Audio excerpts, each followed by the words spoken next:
Hi, I'm Beth with American Patchwork and Quilting, and welcome to So Green. Simple swaps can make a big difference in the impact we have on the planet. So we're encouraging you to stitch up some reusable items and ditch those disposables. Today, we are making some reusable snack bags and a sandwich wrap to make taking your lunch more green. It's estimated that in the United States, each family uses about 500 single-use baggies per year, which doesn't seem like a lot, but that adds up to 58 million in the US alone. So if you switch to reusables, that can help save about a pound of plastic per person per year from going into a landfill. So you can find these free patterns in the video description. There's a link there so you can get those free downloads. I'll start with the snack bags. So these are super easy to sew and you could really make them in any size you'd like. So today we are making a smaller size that finishes at 6 inches and a larger size that finishes at 8 inches. And the fabric collection I'm using today is the Sweet Picnic collection by Natalia Juan Abello for Riley Blake Designs. This line features florals and fruits and a classic picnic red gingham. It's perfect for these snack bags. First, I wanted to show you this really fun product from Heat & Bond. It's a liquid vinyl coating, and you can add this to any fabric to achieve an oilcloth finish. So this is really nice because you can add it to your snack bags to make them a little more water and stain resistant. This is a buildable coating, so you can add up to 3 coats for your desired finish. So if you add 1 coat, you're getting some water resistance and stain resistance. 2 coats, you have waterproof and stain resistant. And then with 3 coats, you'll get that nice semi-gloss kind of oilcloth finish. So you do want to wash and dry your fabrics before you get started, and also cut them a little bit larger than you need because adding the coating can make them shrink just a little bit. So you'll want to protect your work surface, and I'm using a pressing sheet. This is also from Heat & Bond, and this is perfect because it protects both your work surface and your project. And then what you want to do is just paint on a really thin layer, and it's kind of a gel. And just get that on in a nice thin layer. Just be sure not to miss any spots. And then you'll let that dry for 30 to 45 minutes. And then you'll come in with your medium heat iron and make sure to cover that surface with a pressing paper. I'll just flip that over and then press. And then you're just gonna kind of hold it and move it slightly around. So once that is set with the iron, then you can add more coats and you can keep building that finish and add that as many coats as you'd like. And then you'll wait 24 hours for it to fully cure, and then you can go ahead and cut and sew your fabrics. So I put 2 coats on this fabric and I made this small snack bag. It adds just a really nice waterproof and stain resistant finish for easy cleanup. Now we'll move on to making our snack bag. So first you want to cut your fabrics. If you have an AccuQuilt die cutting machine, you can use a 6.5 and 8.5 inch die for these bags. Then you can cut them super quickly. This is great if you're making a whole bunch of bags at once. So I'm using the 6.5 inch die here. So for these bags, we're using fabric for the exterior, and the lining is going to be a PUL, which is polyurethane laminate. This is often used for cloth diapers, wet bags, and other waterproof type items. So what you're going to do is sew the 2 squares together with right sides facing, and on the PUL fabric, the shiny side is the right side. So we're going to sew down one side with a 1/4 inch seam. I do find that it's easier to sew with the PUL on the bottom. I've sewn the seam, and now we want to finger press this seam open. You do want to be careful when you are ironing with PUL too high of a heat, and you can melt that surface to your iron. So I like to just be on the safe side and just finger press. So you do this with the second set of squares as well.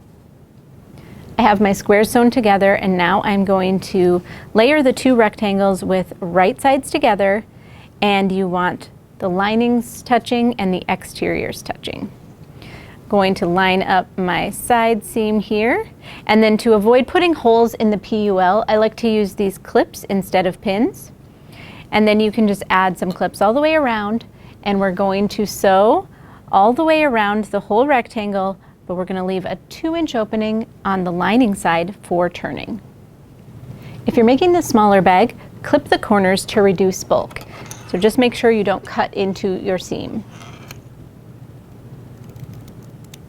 Now I'm going to switch to showing the large bag because this bag has boxed corners. So that gives the bag some depth and allows it to stand up on its own.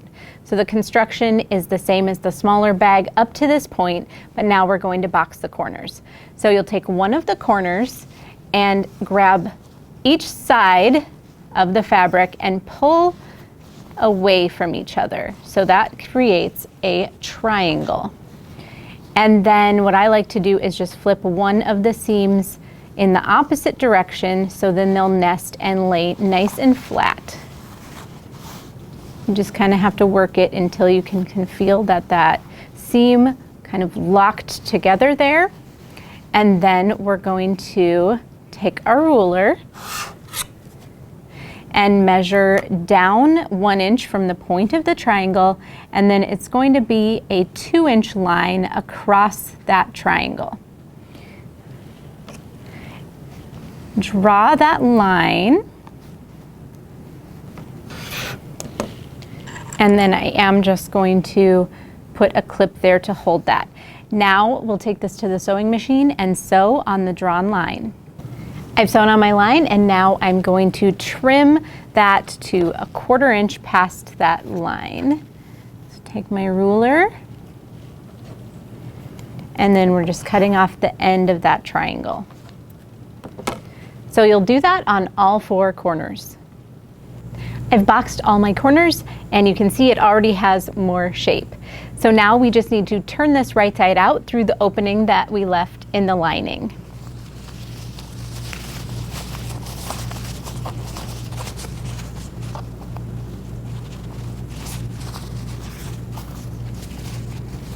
Now you'll just want to stitch that opening closed. You can do that by hand if you like.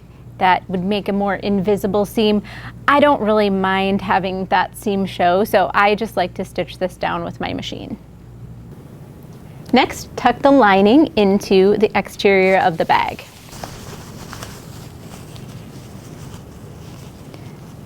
I like to just kind of work the top a little bit and get that to lay nice and flat. And then we'll add our hook and loop closure. So take your hook and loop tape and separate the 2 pieces.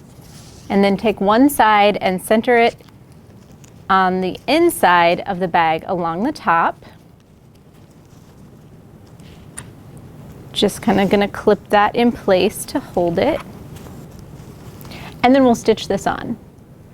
I like to remove my accessory case from my machine when I'm sewing the hook and loop tape on, and I've turned my bag inside out.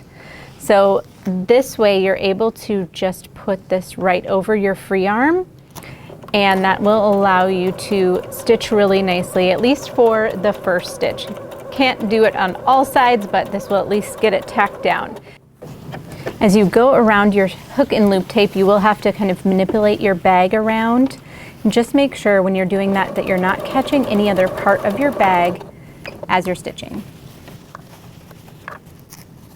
We're sewing through a lot of layers here, but the Singer heavy duty machine I'm sewing on today handles them like a champ. Here are the bags in both sizes. I made them in several different prints and I love how they turned out. They're so adorable. Now, one note on thread. If you have a high contrast between your lining and your exterior, like this purple and this red, then you'll have to decide how to handle that. So for the red bag, I just used red in top and bottom so it would match the exterior, but you do really see it on that hook and loop tape quite a bit. So for the purple bag, what I did was I put the purple in the bobbin and then kept the white on top. And so that does blend in a lot more. So just up to you if you want to be that picky about it, but something to keep in mind when you're choosing your thread color. To make a sandwich wrap, first you'll need a 13-inch square of fabric. I'm using this adorable red gingham from the Sweet Picnic collection by Natalia Juan Abello for Riley Blake Designs. So if you've made our cloth napkins before, this is the same construction method. I've got my square of fabric here and I've already marked. So what you want to do is mark from each corner a dot 2 inches in from each side. So do that on all corners. And then from each edge, you're going to measure over 1 inch and draw a line. So you end up having a big square and 4 dots. So the first thing you want to do is fold each corner into the dot and press.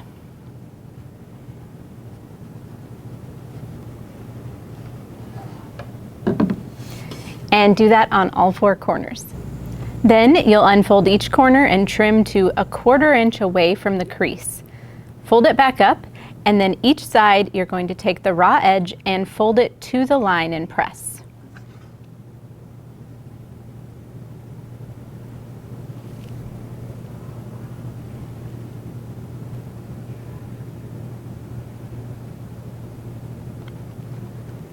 I've done all 4 corners and I'm going to fold it in one more time. So fold over again, and then at the corner, when you fold it, this is going to come together to create a nice mitered corner. So if you need to manipulate it a little bit to get that to come together really nicely, you can do that and then press. And then I'm just going to put a little clip in the corner just to hold that corner nicely while I press all the rest of the way around.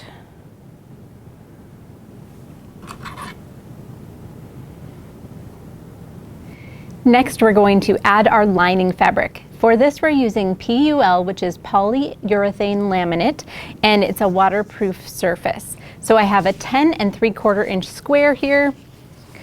You just need to undo the clips, and then we're going to place this under the hem that you just created. So it kind of goes all the way to the fold. And I've made a few of these, and I will say every once in a while, maybe I got my hem just a little bit too big and it doesn't quite fit. So you can just trim that off a little bit until it sits flat. And then refold and reclip, and then we'll stitch this down. Now I'm going to stitch 1/8 of an inch away from this folded edge all the way around my sandwich wrap. When you get to the corner, if you can stop right at that miter, then you can pivot.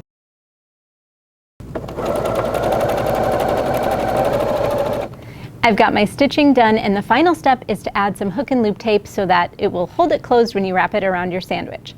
So this is going to go in 2 opposite corners, so pick which corners you would like your fastener to be on. And then I've got my hook side, which is cut to 1.5 inches, and that's going to go on the lining side of the wrap about 1/2 inch away from the corner. And then on the opposite corner, you're going to flip that over, and then the loop side, which is still 3.5 inches, is going to be sewn to the fabric side of our wrap, about 1/2 inch away from the corner. I like to use my zipper foot for sewing on hook and loop tape because I can get a nice clear view of the edge.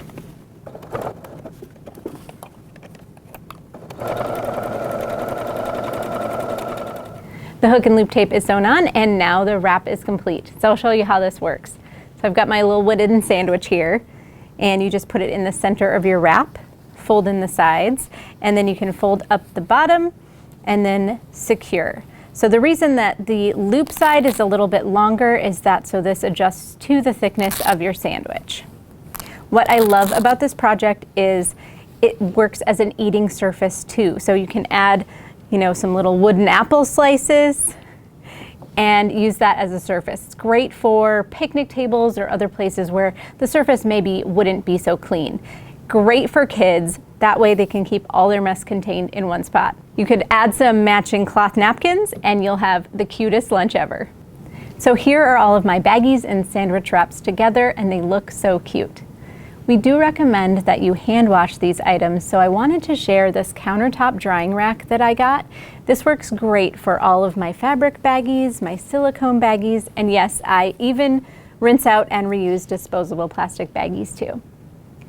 Thanks for joining me today to Sew Green. If you make these projects, please share them with us on Instagram with the hashtag APQ Sew Green. And visit our website, allpeoplequilt.com/sewgreen for all the free patterns and to see what we'll be making next.